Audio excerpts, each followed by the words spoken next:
What is up, guys? Welcome back to the channel and welcome to today's prediction video. For this one, we will be sticking with the action taking place in the UEFA Champions League. And for this one, we're off to the Etihad because on the 18th of September, that is this Wednesday, we will be treated to Manchester City versus FC Internazionale.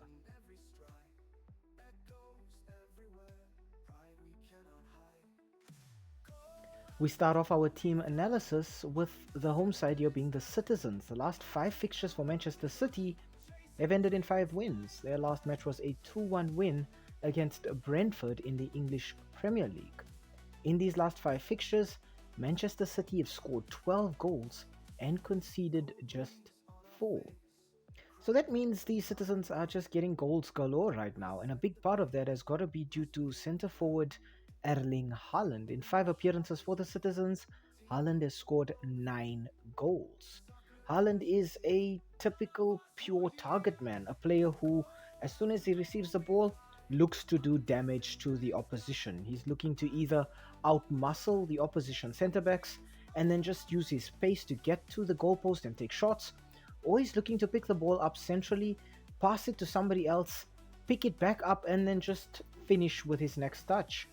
Next up, I'd like to talk about Portuguese attacking midfielder Bernardo Silva. In 5 appearances for the Citizens, Bernardo Silva has scored 1 goal and provided 2 assists. For me, Bernardo Silva is an incredibly flexible, incredibly talented attacking player. Bernardo Silva is able to play in a variety of positions all over the pitch.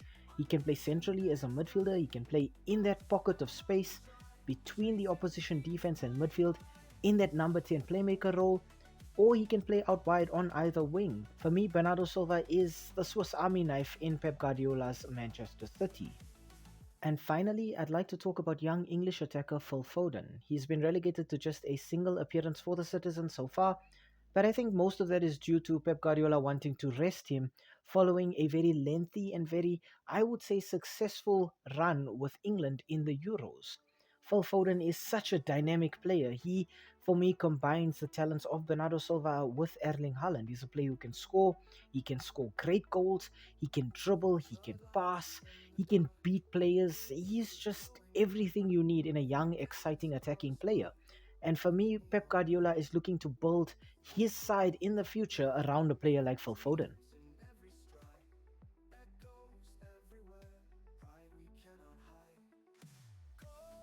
Next up, we look at the away side here, the Nerazzurri of Italy, Inter Milan. The last few fixtures for Inter have ended in 2 wins and 2 draws. Their last match was a 1-1 draw away at Monza in the Italian Serie A. In these season openers, Inter have scored 9 goals and conceded 3. So, like Manchester City, Inter know how to hit the back of the net. A big part of that is due to French attacker Marcus Thuram. In 4 appearances for Inter Milan, Thuram has scored 4 goals and provided 2 assists. He's a dynamic player, he's strong, he knows how to score goals, but he also knows how to link up with the other players around him. A lot of the time we look at Marcus Thuram and we see a player who does a lot of hard work off the ball.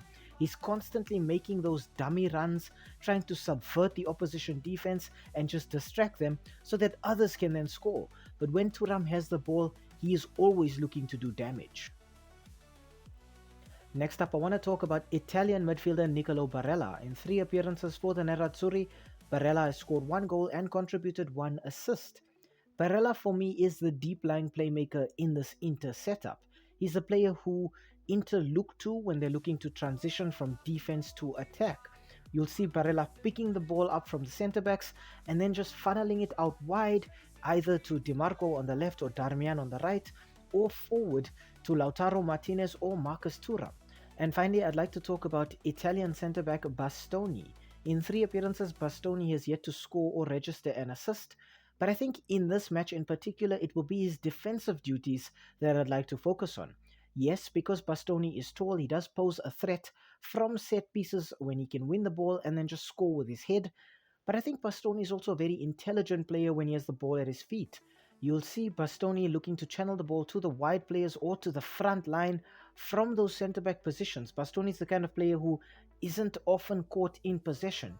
He's intelligent and he's very aware of what happens on the pitch. So with Bastoni, you find a player who wins the ball back and then just cycles it forward, allowing the team to transition from defense to attack in a matter of seconds.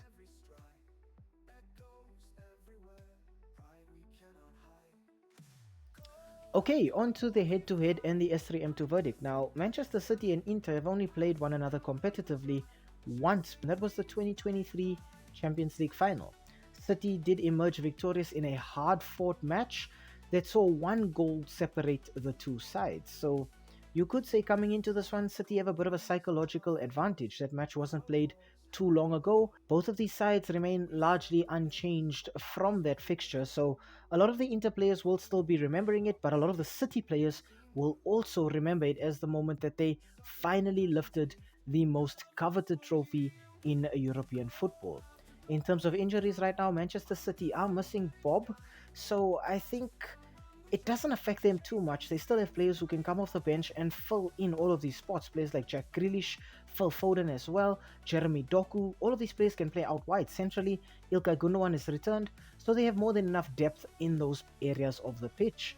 I think we'll still see City lining up in a 3-4-2-1 formation just to try and flood the central areas of the pitch, but to still give those players playing out wide on those wings the license to go forward, but also having them be responsible for coming back to track back and do some defensive duties. Having so many players down the spine of the pitch as well means that City are pretty solid centrally. I think they'll have more than enough players to be able to pick players off in those central areas for Inter and just win the ball back and then just play their standard possession style of football. For Inter, they're missing Buchanan, but I'm still expecting to see them line up in that 3-5-2 flat formation. They have more than enough players centrally in those midfield areas to be able to still play their style of football. Players like Fratesi, Kalanoglu, Mkhitaryan, and Barella as well. Those players will be looking to retain the ball, just control it, and then spring out wide through the wingbacks using players like Federico Di Marco or Matteo Darmian to just get the opposition napping out wide. You'll then see Inter trying to distract the opposition by having them focus on these players out wide while other players sneak into dangerous areas of the pitch. And this provides a fantastic opportunity for players like Barella, Kalanoglu, Mkhitaryan, Marcus Thuram, and Lautaro Martinez to then hit the back of the net. For Inter, they'll be looking to win the ball back in those central areas and then just counter-attack at pace. Having players like Di Marco and Darmian out wide means that Inter look to use their defenders to attack, which means that City will then have to use their attacking players to defend. And I think because this is a system that Inter play week in and week out, it's something they're more used to doing. Whereas with Manchester City, they have to now display their adaptability and their flexibility when dealing with a team like this. I think also the 1v1 battles all over the pitch will be crucial in who emerges victorious here. You'll see Erling Haaland going shoulder to shoulder with Bastoni. Both of these players have a fair bit of pace, but they're also very physical players who look to outmuscle the opposition more often than not. And it will be an interesting duel to see between Haaland and Bastoni who uses their strength better.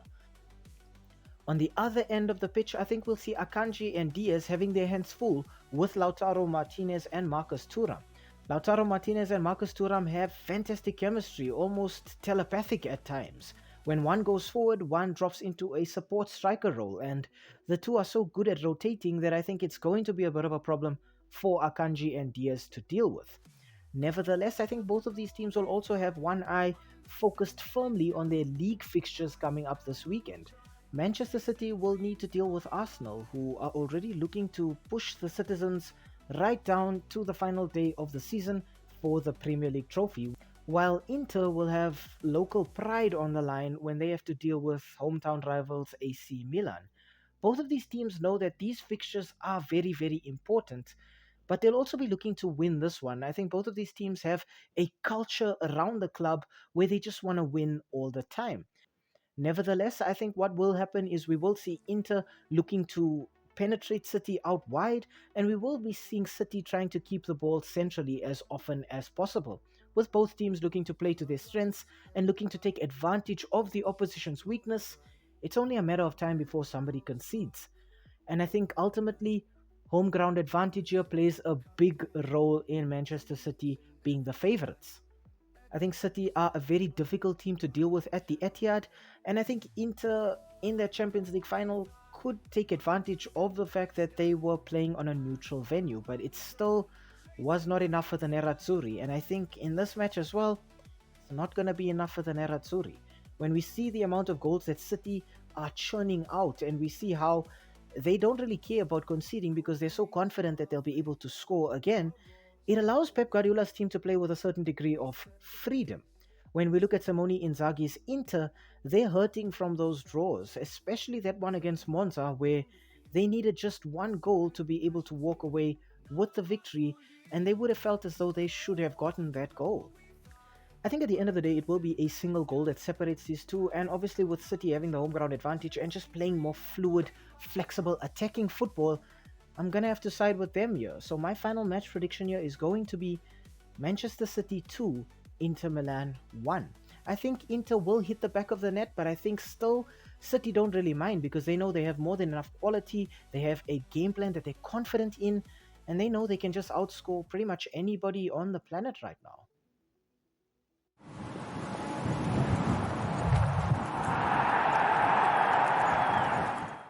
Hi, thank you for making it to the end of this video. We really appreciate the watch time and the fact that you took some time out of your day to spend it with us talking about the sport that we all love.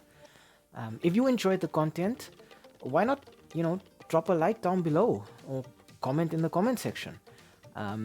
Maybe even consider subscribing to the channel. And I mean, while you are here right now, have a look at some of our old videos too. They should be appearing on the screen right now, along with that subscribe button. So you know exactly what to do. Thank you so much. It really helps with the YouTube algorithm. And have a great day out there. And we hope to see you again very, very soon. Thanks. Stay safe.